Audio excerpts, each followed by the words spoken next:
Pengalaman aku dapetin CNI untuk rekomendasi. Itu CNI itu surat rekomendasi dari kedutaan ya. Tentunya kedutaan Turki ya teman-teman yang ada di Jakarta. Ya, itu tidak perlu rendezvous atau janji. Sekitar 10-15 menit itu sudah jadi suratnya.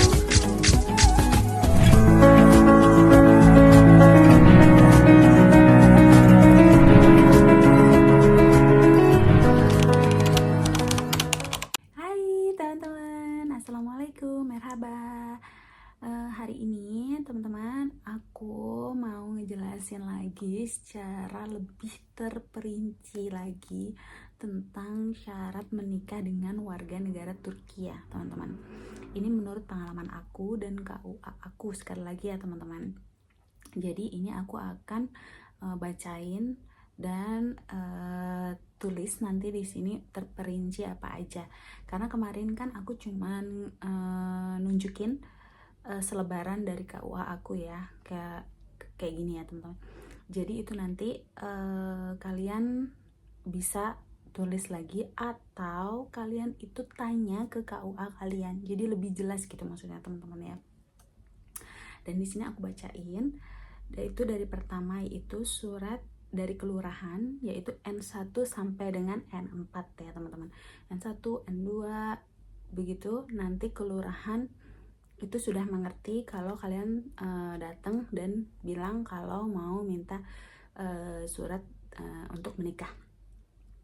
Ditambah itu surat nanti izin orang tua ya teman-teman. Itu ada surat izin dari orang tua.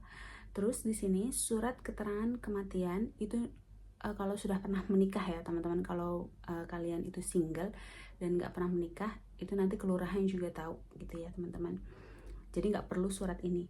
Terus surat cerai atau kalian kalau pernah menikah dan cerai hidup ya teman-teman. Terus fotokopi KTP, KK, akte kelahiran kalian dan ijazah ya teman-teman. Ini KUA aku mintanya itu ya. Dan KTP kedua orang tua, kemudian KTP dua saksi, karena menikah nanti ada dua saksi ya teman-teman, itu juga diperlukan.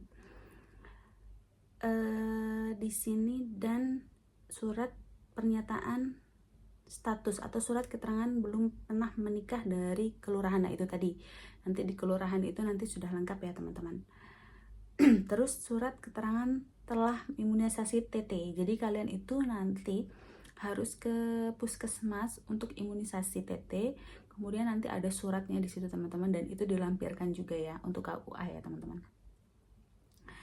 Terus habis itu foto ya, pas foto 2x3 dan 4x6 di sini aku ya teman-teman. Terus surat izin kawin jika kalian itu anggota TNI atau Polri ya teman-teman. Terus habis itu sertifikat mualaf jika kalian mualaf ya teman-teman. Terus itu semuanya dikumpulin atau didaftarin 10 hari sebelum hari H kalian akan menikah ya.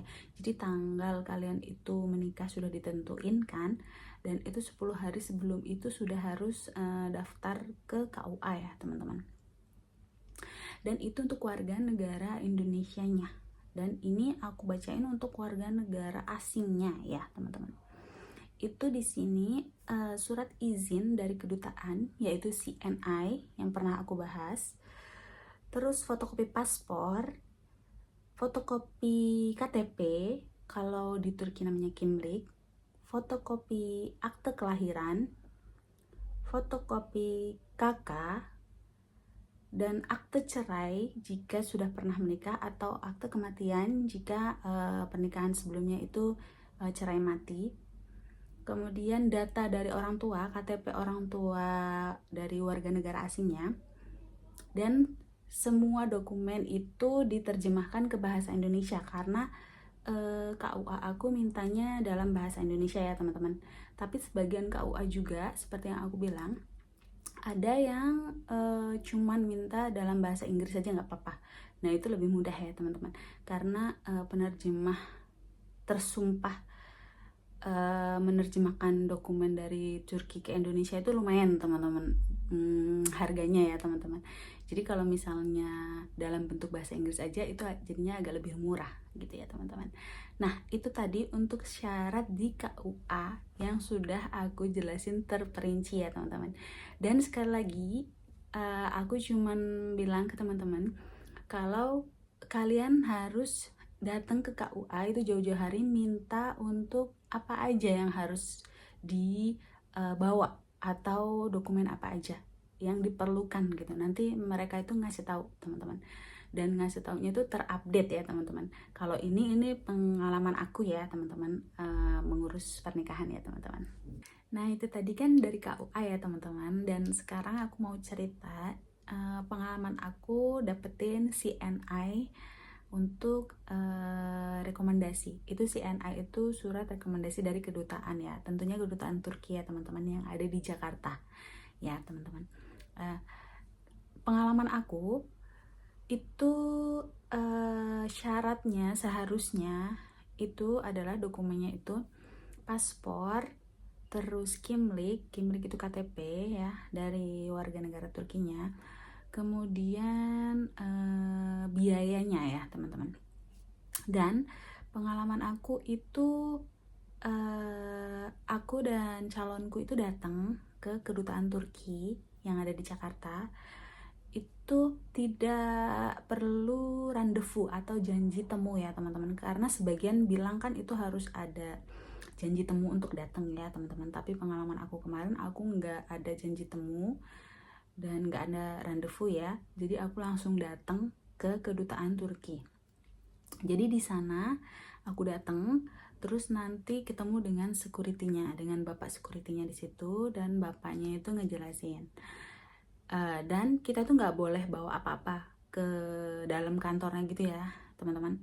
Jadi tas kita tuh kita taruh, HP kita taruh, jadi kita tuh cuman bawa dokumen aja. Jadi kayak cuman dokumen yang diperluin yang kita bawa ke dalam kantornya gitu ya.